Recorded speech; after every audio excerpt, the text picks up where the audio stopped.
Good evening, everyone. Happy New Year. First live stream of 2022. And I am joined by my dad, Gordon. Good evening. Hello, and Happy New Year to everyone. Yeah. Got a few people already saying the same in the comments. So, evening, Peter. He's been on Transfer Watch all this year. Which haven't we all? Great. Which is obviously we'll be talking quite a lot about that tonight. And yeah, like it's nice to have a transfer window where Newcastle United are involved in it and involved in it from the start. So that's nice. Evening, Paddy. Happy New Year to you. Evening, Blakey. Eddie, how's all the Newcastle fans? Hello from Ireland. I don't know about all the Newcastle fans. I'm all right. I feel pretty good. But yeah, I think we've got reasons to be optimistic. So that's quite nice. Santosh is in Boston. Afternoon all. So I'm assuming Boston, Massachusetts, not Boston, Lincolnshire, if you're saying good afternoon. But good evening to you. I assume in the USA. Evening, Joel. Evening, Joe. Buzzing about Trippier. We'll talk about him in a sec. Happy New Year, Gordon. That's from Peter. And Trev and Morgul and Paddy and everyone. Brilliant. Right. So we've got our first signing, Dad. Yeah. How do you feel about him? I think it's brilliant. I mean, you know, an England international player for 12 million. I know he's 31 now, but I think it's just a fantastic deal. I just can't believe it, really. I mean, people were talking about us being ripped off, but I don't think we're being ripped off in one way with this deal. I think it's tremendous. No, I agree. I think £12 million is reasonable. Like, it seems quite cheap in today's market. I know he's 31, but he's been playing regularly for Atletico Madrid, and he won La Liga with them last season. And yeah, like, seems like a good deal. I like Trippier for a while anyway. So to actually have him is decent, and I think he'll bring a lot. I think he'll bring a lot to the club. In terms of like for example, I don't think we have any good set piece takers in our squad, and he immediately brings that. Indeed, he certainly does, and I think from reading about him and hearing about his relationship with Eddie Howe and the fact that he's played in the Premier League before, and the fact that he's up for the challenge. I mean, his interview today was great, wasn't it? I mean, and he put a few of the sort of things that we feel to the rest of the watching fans, because a lot of people are saying, "Oh, he's just come for the money. He's just doing for this, that, and the other." And it's West money will play a part, of course it does, but it's not the be all and end all, as we've often talked about, haven't we? It's about this is and he cannot fail to have been impressed by one, Eddie Howe, but secondly the way that we of the fan base have been over the last 2 months. That must be people must be talking about that. You cannot just ignore it. It's something that will be a factor. You quite often hear about players sort of, when they arrive at Newcastle, sort of really think, like there's not many clubs where you kind of get to play in front of that kind of crowd. I think that's fair to say. I don't think that's overdoing it. I think it's genuine. I think, and a lot of players, who wouldn't want to play in front of that, really, and the passion and all that kind of stuff. So, it's great. So I'm really happy with him. And I think that, like the other, it's just this weird feeling of being linked to good players and actually having a chance to buy them is kind of, I don't know if it's making me feel uneasy or what. I don't know. It's just a bit strange. Something we've not really had for at least a decade and a half. Well, yeah, I mean, it's been that, hasn't it? Since when Ashley came. Before that, we'd slowed down a bit, haven't we? But we were still we're in the market for better players. And we're not just there just to make the numbers up, as it were, in terms of, the players coming in just to show us that, well, we're buying somebody because we need somebody. But this is about the future as well, isn't it? It's about the building blocks of the club, and something that the new owners we're always going to have to wait till January. And to sign, Trippier in the first 6 days is just, I think it's a great start. And looking at some of the rumours going around now, it wouldn't surprise me if we have another couple in in the next few days. Without a doubt. Well, let's move on because let's move on to that because Blake is saying Botman next, and now this is someone we've been linked with. I'll be honest, I don't know that much about him, but I know that he's very highly rated. He's been linked to a host of teams, like top teams, really good teams. It looks like we've put 2 bids in for him, which have been rejected. But ultimately, he plays for Lille, and apparently Lille are massively, massively in debt. And ultimately, there will be a price that they'll accept for him.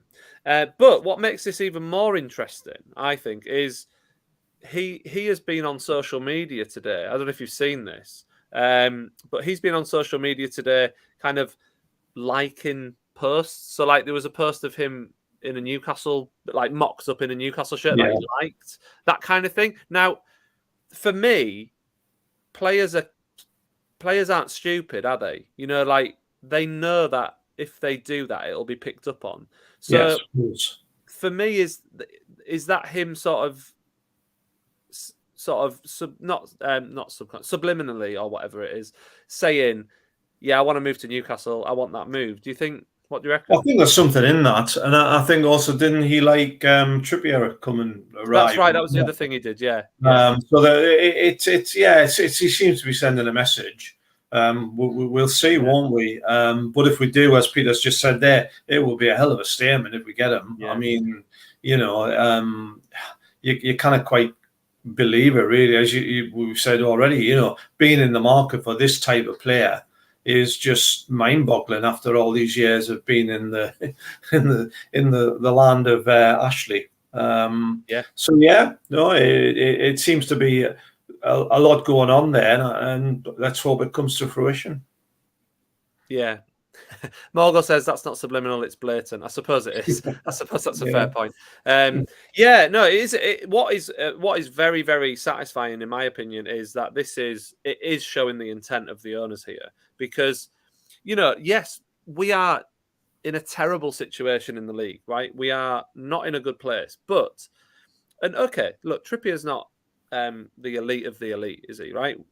We're not there yet. But he is absolutely a much better player than we have, a better caliber of player we have. We are linked with some players who are genuinely, and whether we sign them out, I don't know. Like, no one knows that yet. But we are putting bids in for, the likes of Botman, highly rated, still young. Diego Carlos is another one from Sevilla. And,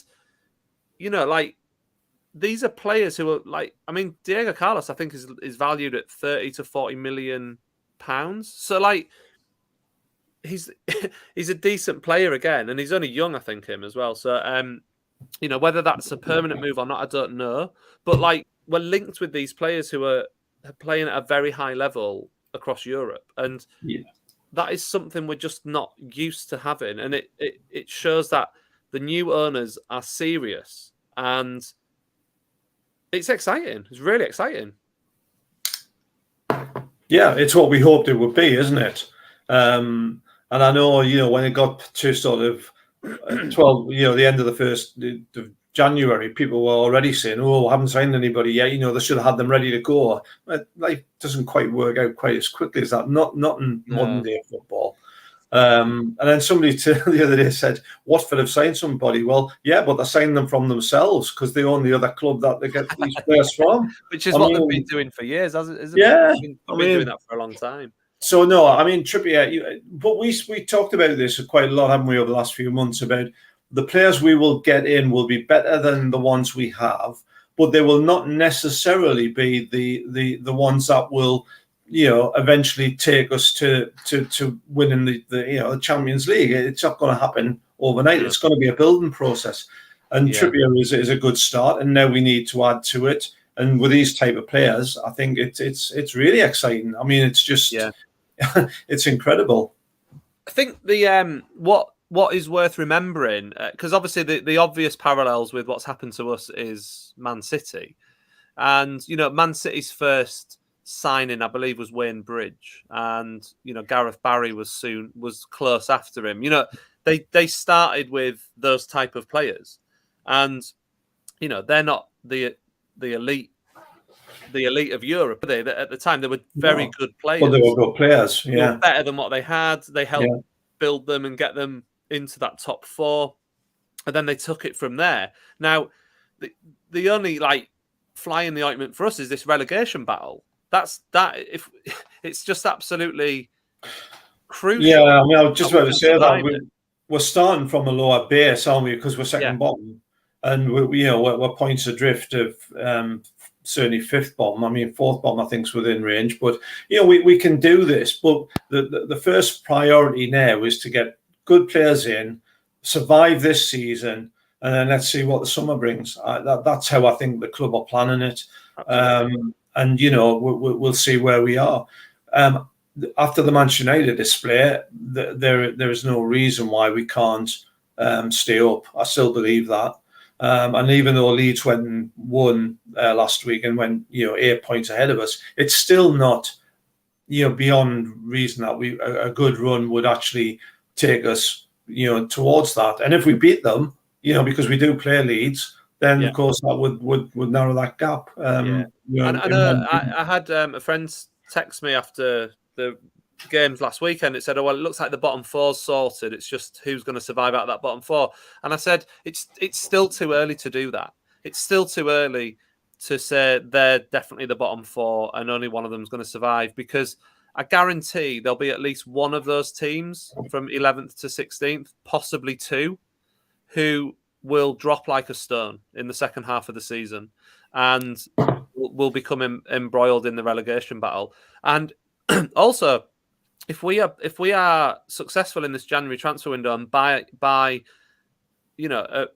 big group of high quality players who Eddie Howe can integrate into that team quickly, we could go on a decent run, and we might not, but that's got to be the hope. And it could be that we get out of that bottom 4,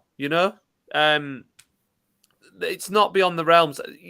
We've talked before as well, Dad, about how there's been examples of teams who have been 8 points adrift, 9 points adrift with 8 or 9 games left, and they've still got out of it. So with half a season left, it's far too early to be saying we can't catch anyone above Watford, because I genuinely don't believe that. Yeah, no, I we've said that, and I agree. I think, obviously, the Watford game takes on a huge significance next Saturday. But if we do beat them, and based on what I saw against Man United, I think we can beat Watford. And if we do that, we go above them for a start, and we're 3 points on the way. So yeah, I think it's far too early to say it's just the bottom 4, because, as you say, history shows. And what you also get is, apart from teams going on a run from the bottom, you also get teams going on a run where they slide down the table. Well, that's what I was saying. Yeah, there'll definitely be at least one team from that group above who look like they're really comfortable now, who will have a horrendous second half of the season. Yeah. It happens every season. And it might be that they do have enough to stay up, but if we get on a run and someone slides down, then there's no reason why we can't overtake them. And actually, we don't. I mean, we want 4th bottom, but actually, there's no reason why, even at this stage, why we can't aim a little bit higher than that. I really believe that, and it's not just. I think it's. If we were not going to improve the squad in a significant way, then it would be very, very hard to see any scenario where we could finish anywhere other than in the bottom 4. But with the type of players we're already looking to bring in, I mean, if we can pull off 3, 4, 5 of these signings, go into the second half of the season with a more confident squad, a fitter squad, a higher quality squad, then we have the ability to be better than our league position suggests we are, because we'll have changed so much within the season. Yeah, I agree.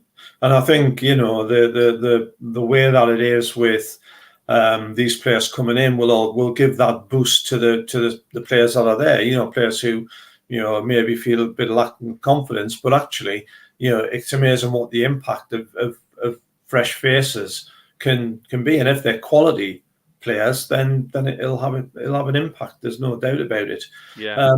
I think obviously the one thing we've got to be looking for, and I'm sure they are, is obviously the news about Callum Wilson's not great, and it does raise the thing of actually getting another striker in as becomes a bit more of a priority than maybe it was before. Although I still thought it was a priority before, to be honest, because we were on bare bones. Yeah, I mean, I agree. I think even if Callum Wilson was fully 100% fit, I'd still want us to be signing a striker, because you know, you just need more than one good striker at a football club. I mean, you know, I remember when we used to always have, you know, 3 or 4 strikers decent strikers in the squad, and that was like the minimum you would expect. Yes, exactly. We've survived for years now with like one striker and then a few fringe players. It's been a decade of that. I mean, really, since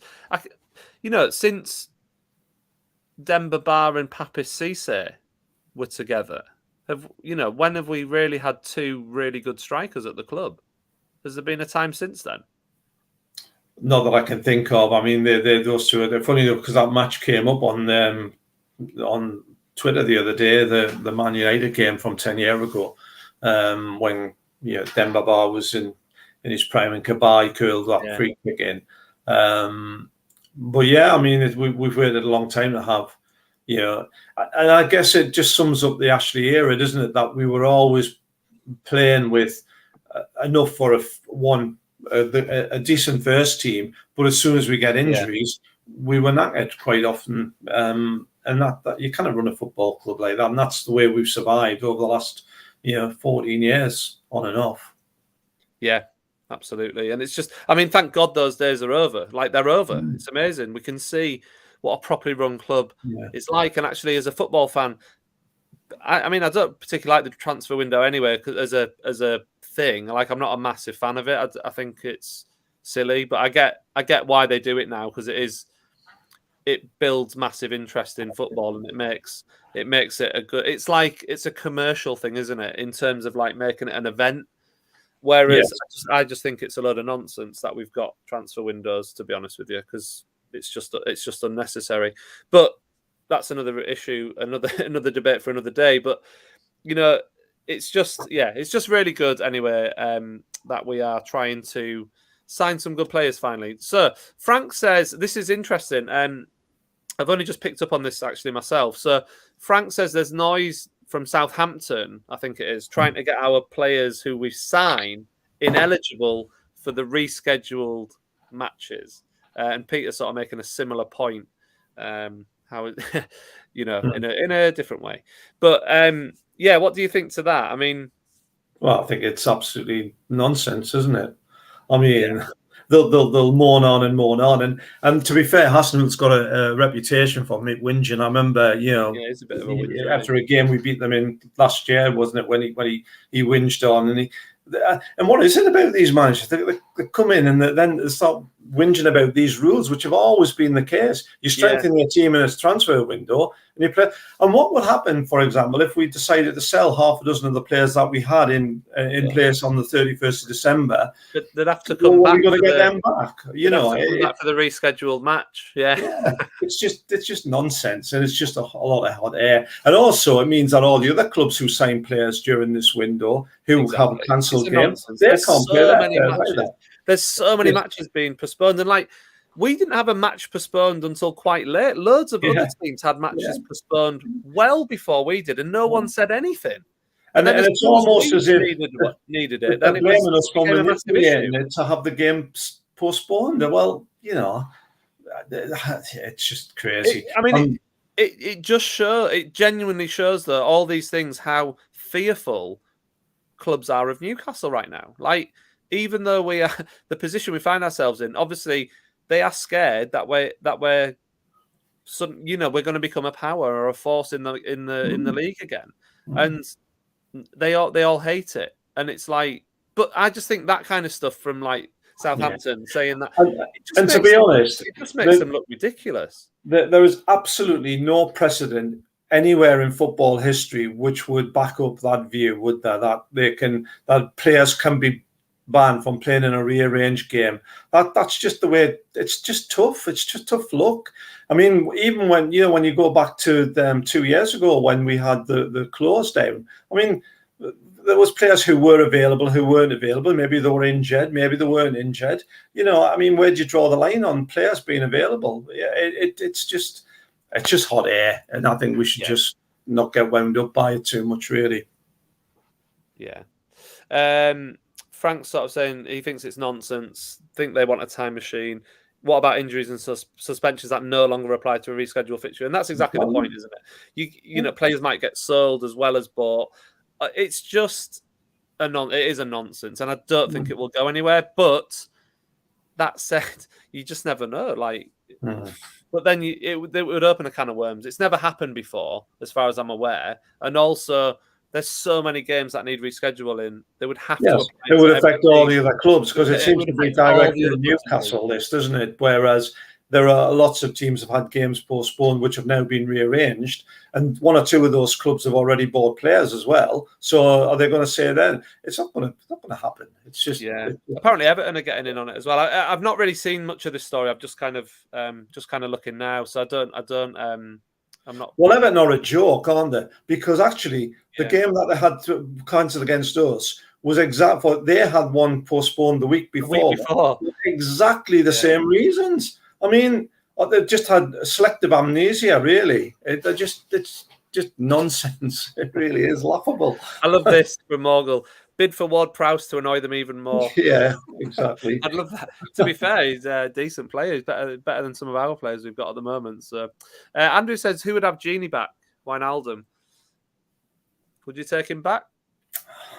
I've got to say, I probably would because he's a better player than what we've got. Exactly. Well, on that logic, that's kind of what I've sort of said for a while is when you're buying a player, even if it's a short-term thing, do they improve the team? Do they improve the squad? If the answer is yes, then you would. And I think Wijnaldum is still playing at a higher level than we have got in midfield.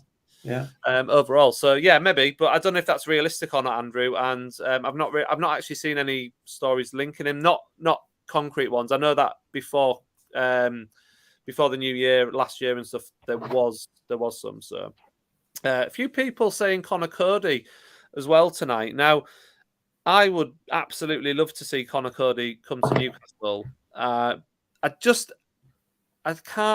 don't know. I just can't see him leaving Wolves at the moment. Like, why would Wolves sell him? But then money, I guess. And would Conor Cody want to come? Would he want to swap Wolves at the moment for the position Newcastle are in?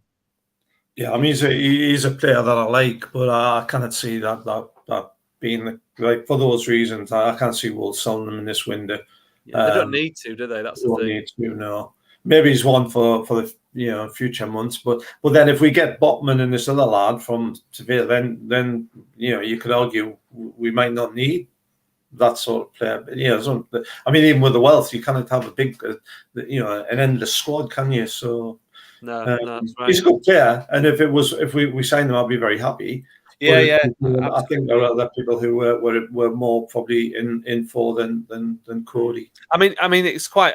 To be honest, there's not been any strong links with him. I think it's just there was some talk about it before like last year, but I think the players were linked with, Botman and the guy from Seville. I can't remember his name now. Diego. Yeah, somebody will tell me. Carlos, that's it. So I don't know. The other thing is looking at strikers.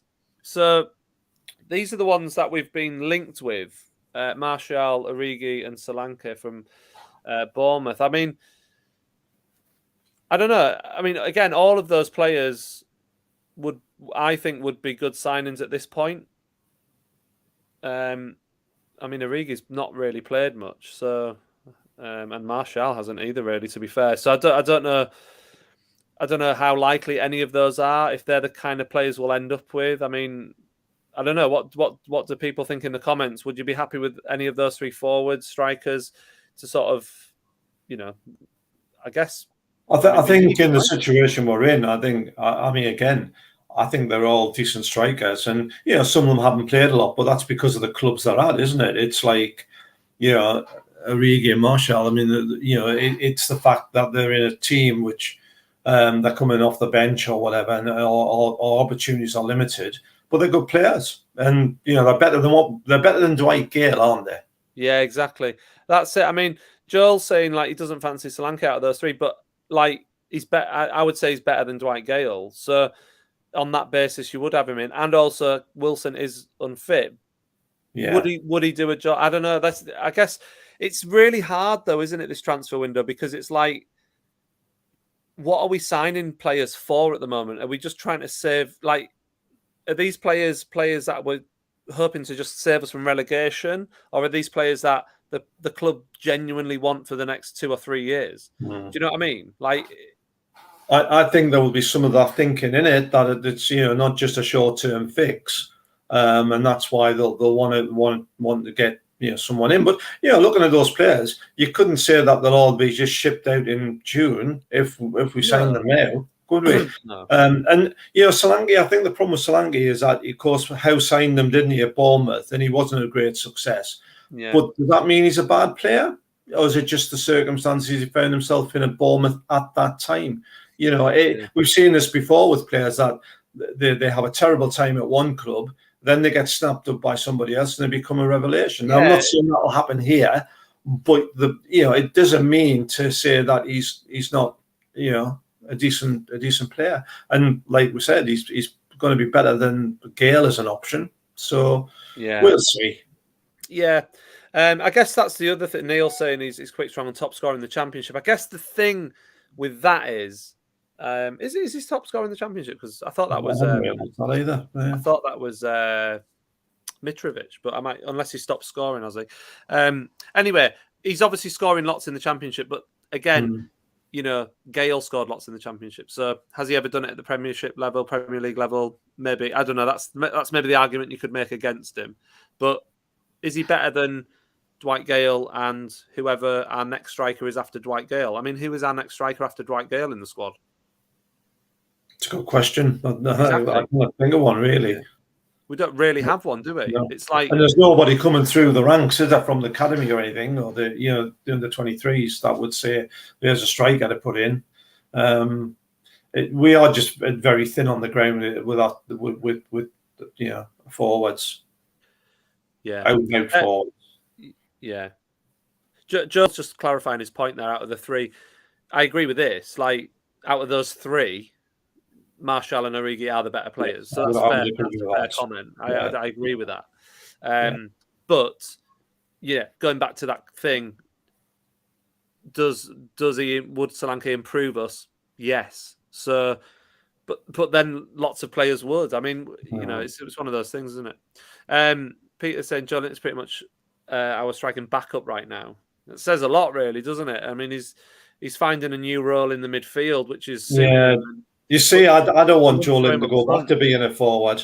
I don't think he will. I think I want to see him as the player that played against Manchester United in that central in that midfield and I role. think that's what he'll become. I think that's suiting him. He looks quality. I mean, since Howe's come in, he has been our best player consistently in pretty much every match. And long may that continue, because he is an absolute beast. He's brilliant, and I'm really enjoying watching him play. But I can't see him. Yeah, I can't ever see him playing as a striker again, because that isn't what he is. He was never a striker.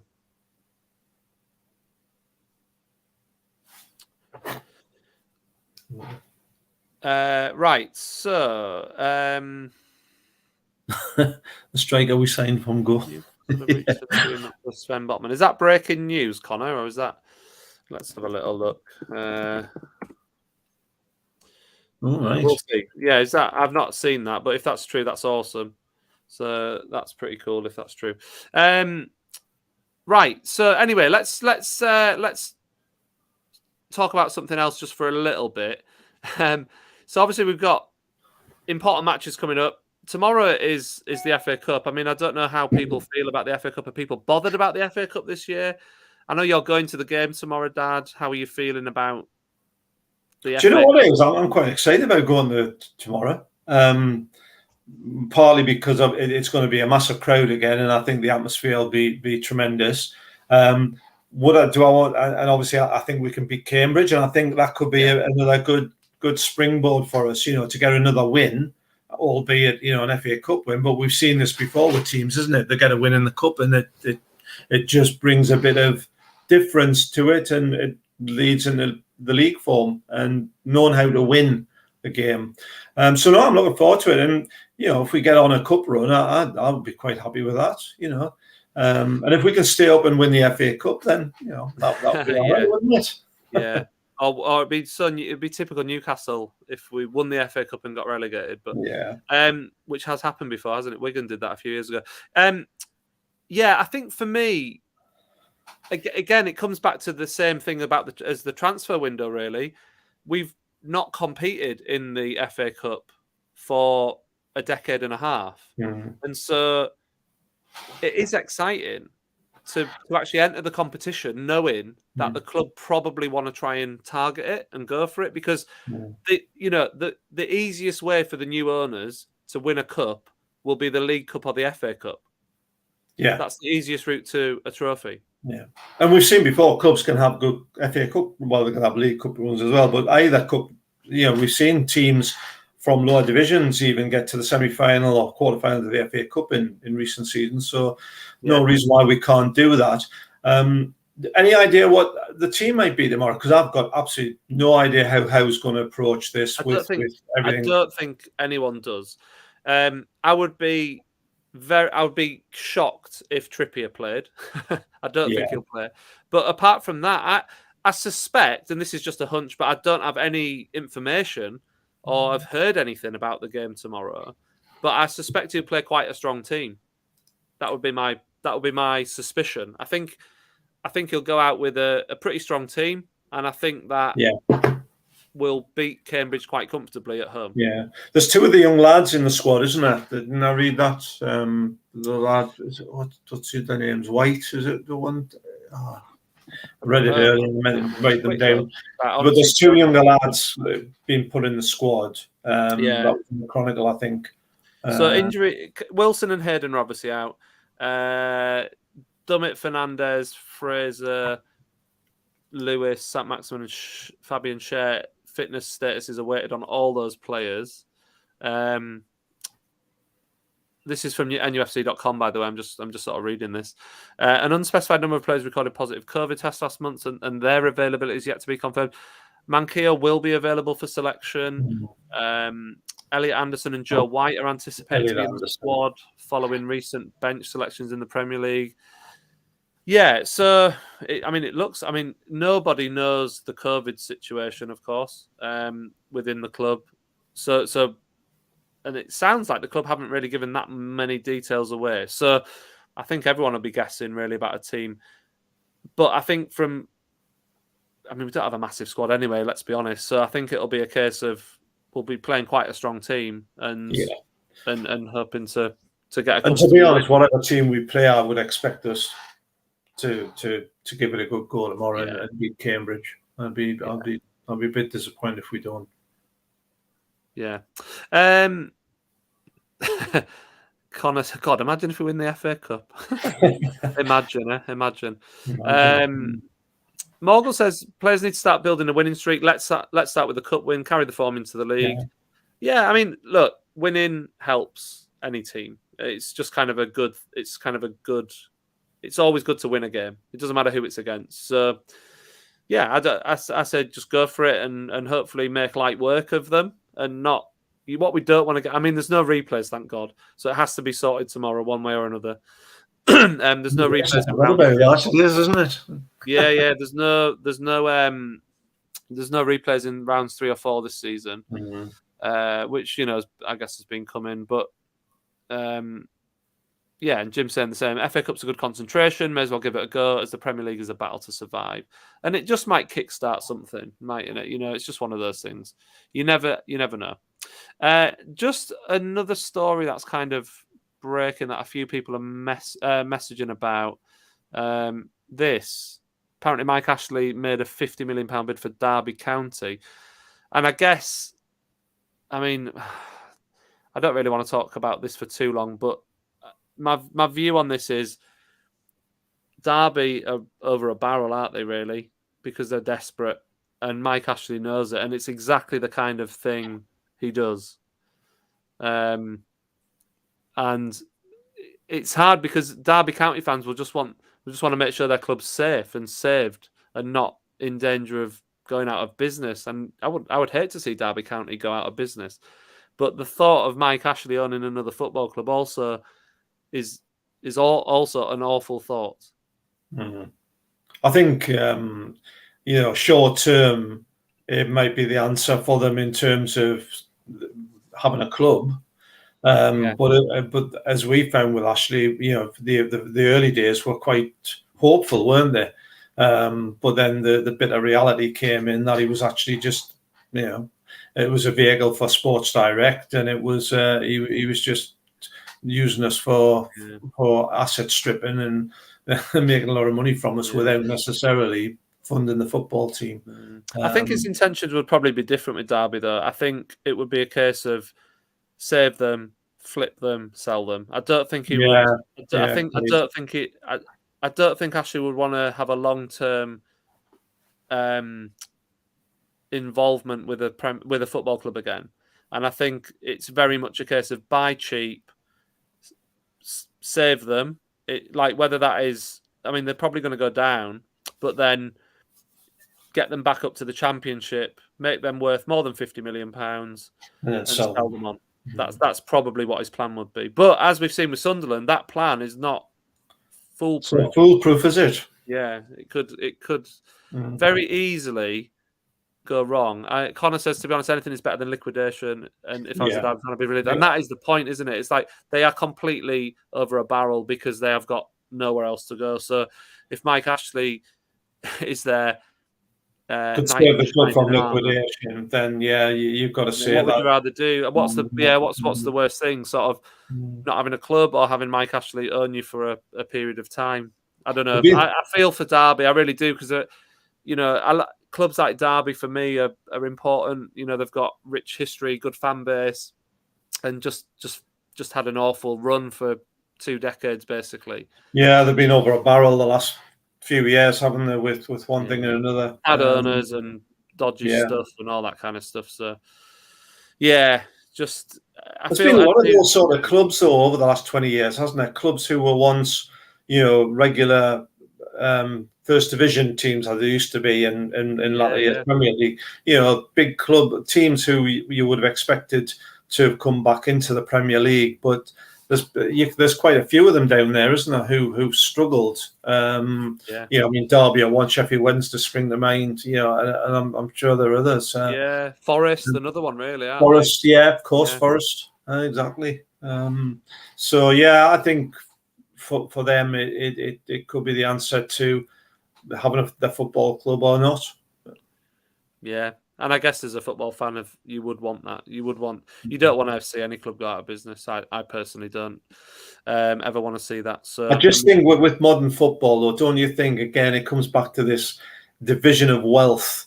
You've got teams spending like 100 million on one player, and yet there's teams like these going out of existence because of a few, what seems to be a fairly small amount, really, by comparison. Yeah. Well, I mean, Ashley, if this is true and Ashley does buy Derby, he'll be buying them for less than some players will be bought for this transfer window. Yeah. Mad. It's absolutely crazy, mad. Isn't it? Crazy. Connor... I'm going to bring this up just because that's what happens on this channel. Remember last season when we're all making fun of Joelinton and taking the mick out of Ashley, paying £40 million for him? Now we've got a good midfielder and a class striker winger. I don't... Connor, it's great to have you here. I don't know if you've been watching any of my live streams over the last 3 months, but I mean, don't get me wrong. I have criticised Joelinton in the past. I will not claim that I've not done that, because I have. But I've been saying all season that Joelinton can do a job for us and will do well. And I'm like, it's I don't often gloat about stuff, but I really feel like I've nailed it with Joelinton.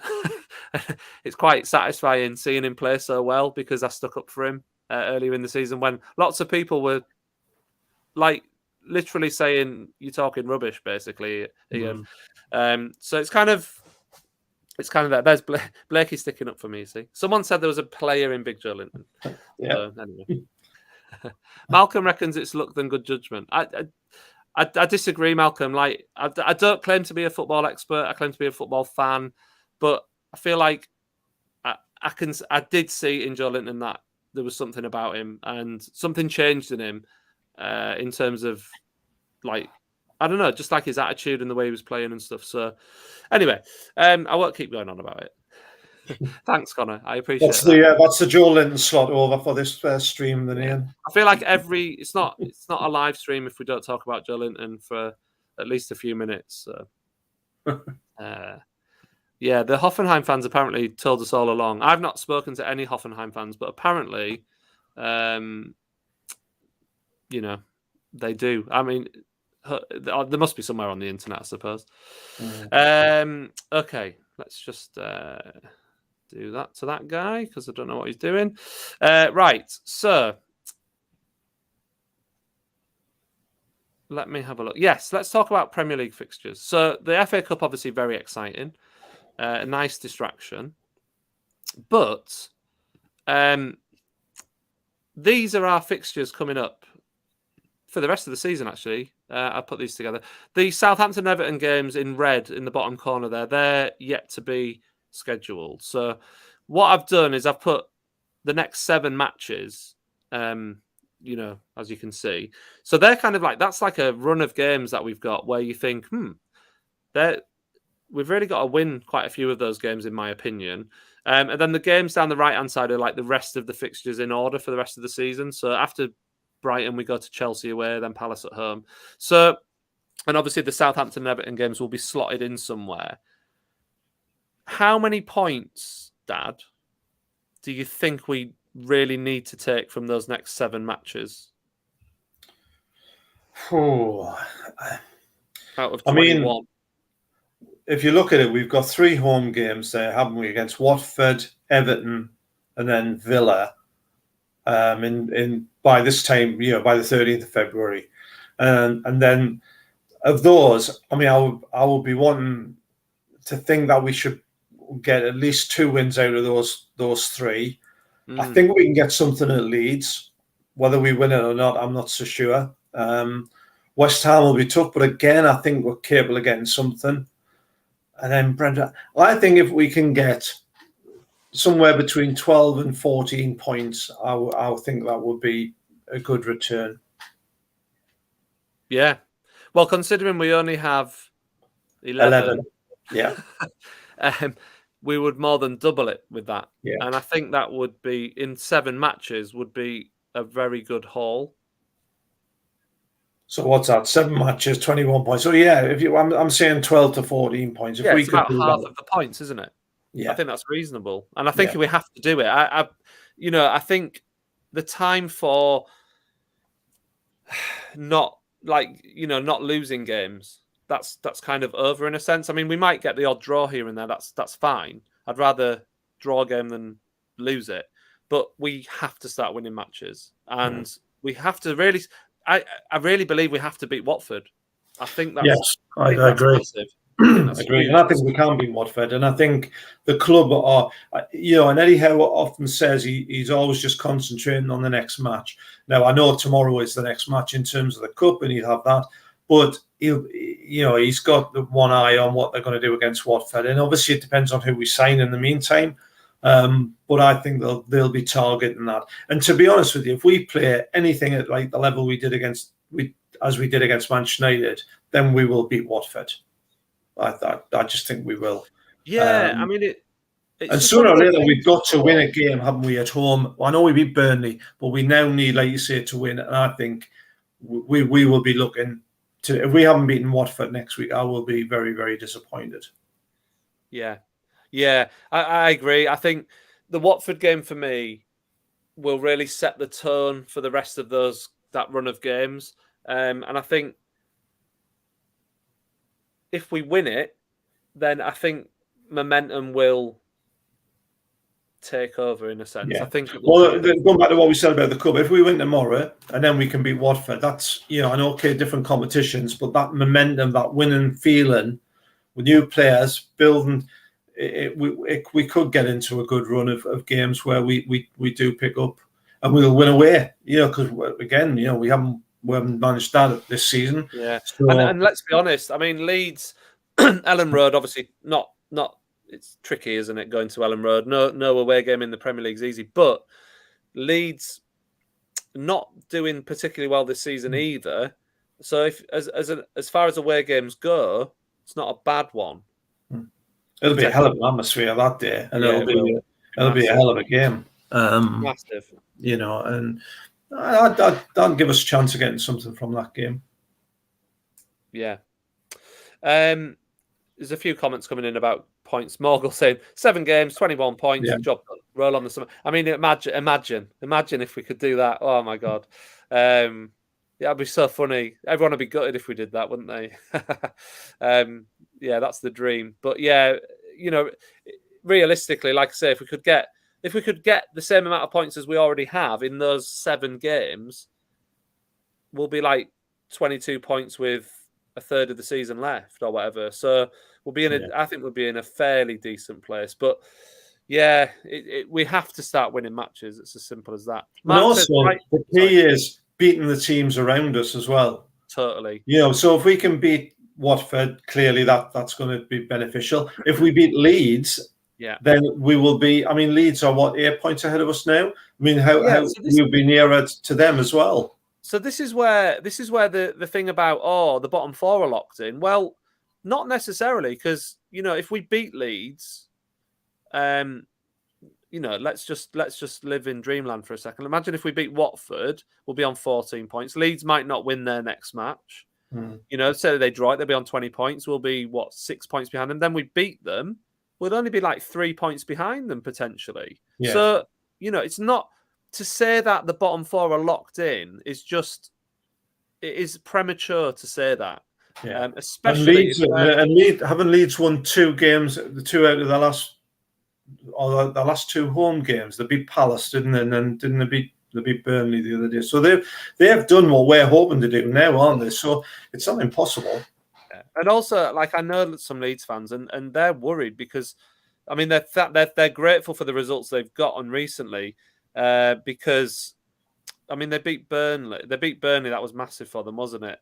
But they drew with Brentford and beat Palace, yeah. So, but like, they are worried because they know that they're not going to spend much money, and they've got a small squad and it's full of injuries. And they've lost, like, Bamford's out for ages. What's their midfield player called? Phillips. Pardon?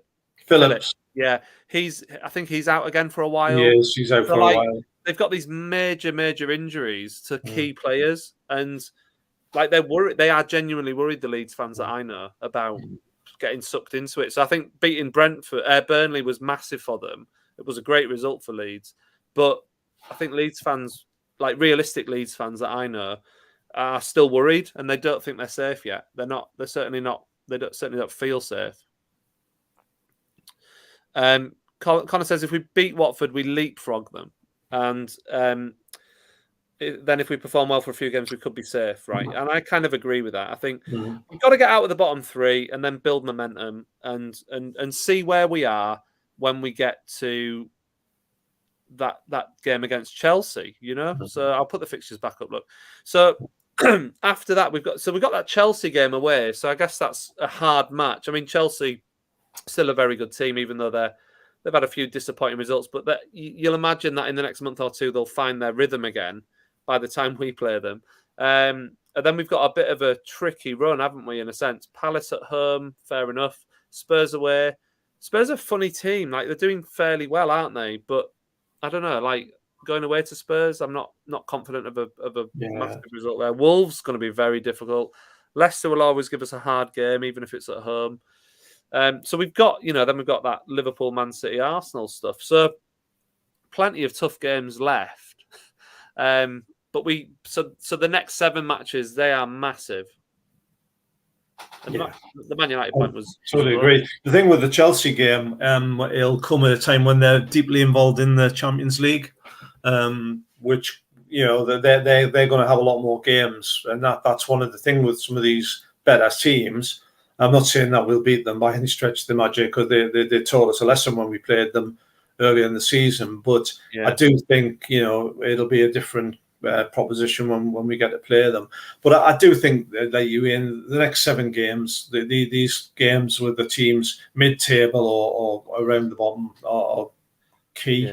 And I'm quite quietly confident that we can pick up enough points. Yeah. And I think I saw Peter's comment about Trippier giving a bounce to the club, which is what we said at the beginning, really, that it will just give an impetus. And add 1 or 2 more players come back full circle, really back to a couple of new players coming in as on top of Trippier.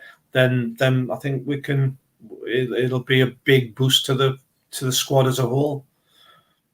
And the one thing about this squad, people have said, that they're not good enough, and that's true. A lot of them shouldn't be there. But the one thing I've never really questioned them about is their attitude and their commitment to try and win, and the feeling for the club. I think they've been through a lot, but they still are, when they come into the team, they do try and look at Kraft against.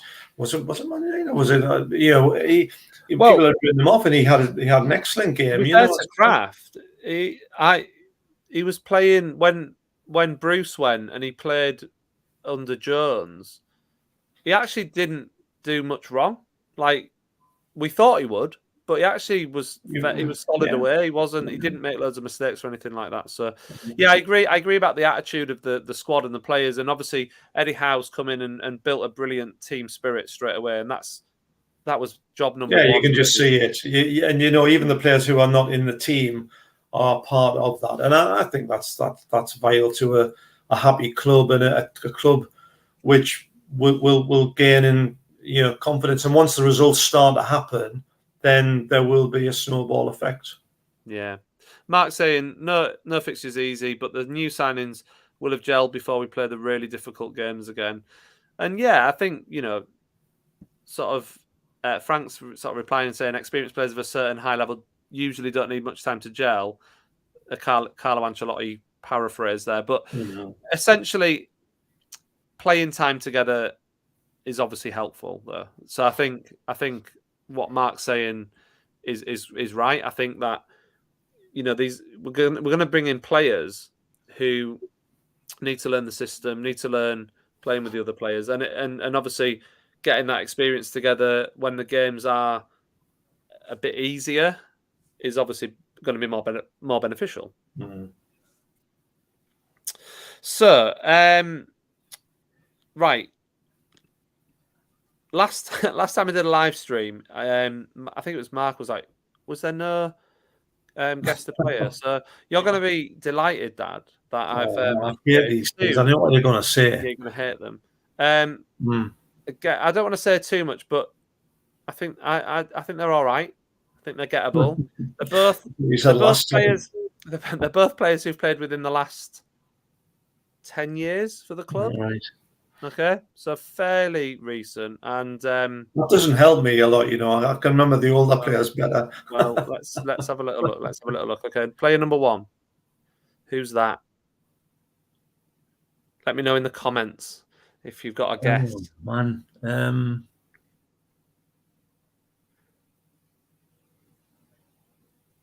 I've got a clue that I can give you about him in a minute.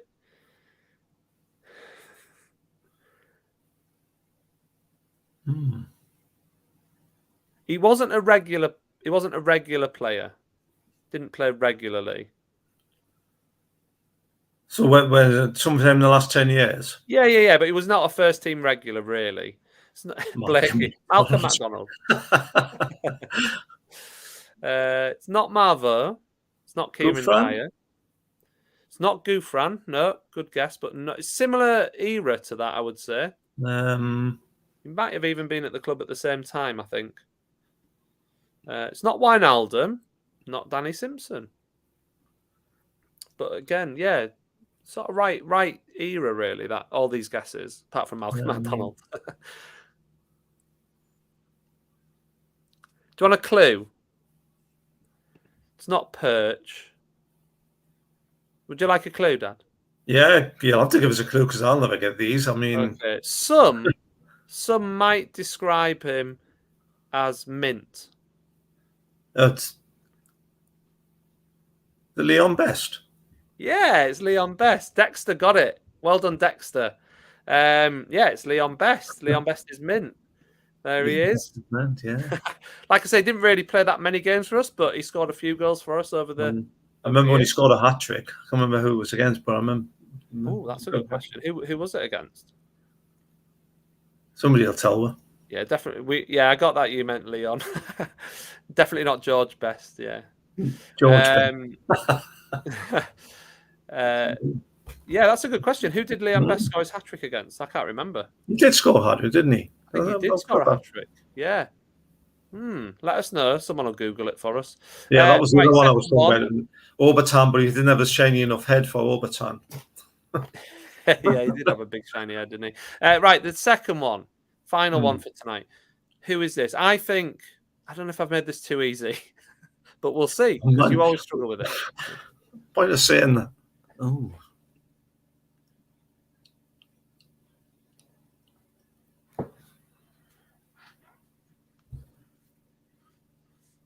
Well, it's a Northern Rock strip, so... Looking at like 10 to 12 years ago.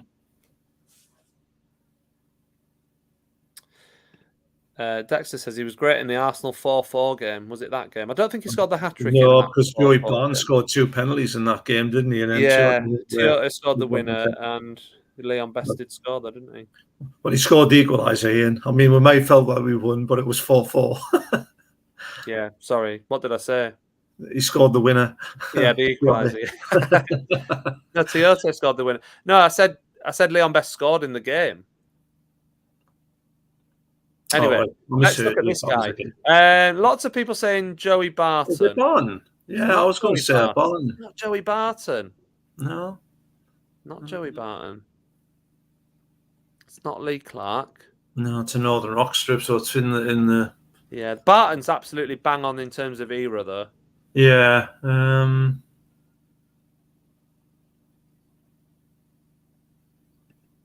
It's not Rob Lee. Go on, have a guess. He played a lot of games for us. Evening, Jack. Not Enrique. Not Jonas. No. Not Elliot. Not Stephen Taylor. How the heck's that?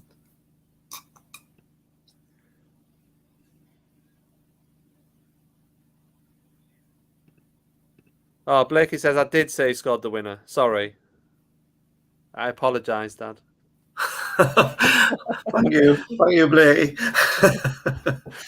I do apologise. No, do you want a clue? Do you want a clue? Go on then. If I said, what could the clue be? He once scored a hat trick for us as well. He once scored a hat trick. Yeah, on Halloween.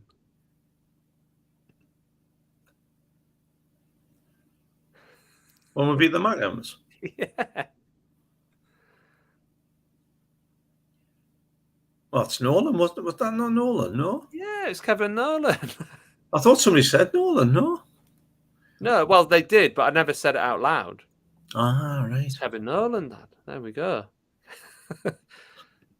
I keep thinking I make it easy, but you do struggle with them, to be fair. I hate them. Yeah, I don't like them. Brilliant. Yeah, well done. Daniel also said Nolan. Who else said no? Someone else said Nolan. I think Dexter got it in the end as well. Anyway, it's your favourite part of the show. Getting it quicker than me. Yeah, he scored the hat trick against the Mackhams, didn't he? When we beat them 5-1. Very enjoyable. Was that the last time we beat them? I think it was, wasn't it? Oh, I don't think I did. I said it wasn't Barton. Oh, I'm gonna have to rewind the tape. have a look. Anyway, never mind. Right. So very quickly before we go, score prediction for the game tomorrow, Dad, against Cambridge. I've predicted 2-0. 2-0. 2-0. I think we'll score more than that. I think we'll score 3 or 4. I could probably see us conceding a goal though, so I'm going to go for 3-1. But I think we'll that win. Was my other option. I think it'll be a 2-goal gap. So yeah, I think we'll win fairly comfortably. But I think it'll be pretty. I think it'll be a good game. I think we'll do all right. It is exciting. Blakey reckons 2-0 as well. Bruce was the Macca manager when we beat them 5-0. That's right, yeah. Dexter says you need some black and white picks for your dad next week. Well, they are black and white. They're just black and white colour ones. Yeah. Mark reckons 4-0. So we'll see. Hopefully we'll get a nice win into the 4th round of the FA Cup. Then we play Watford the week after. Oh, just that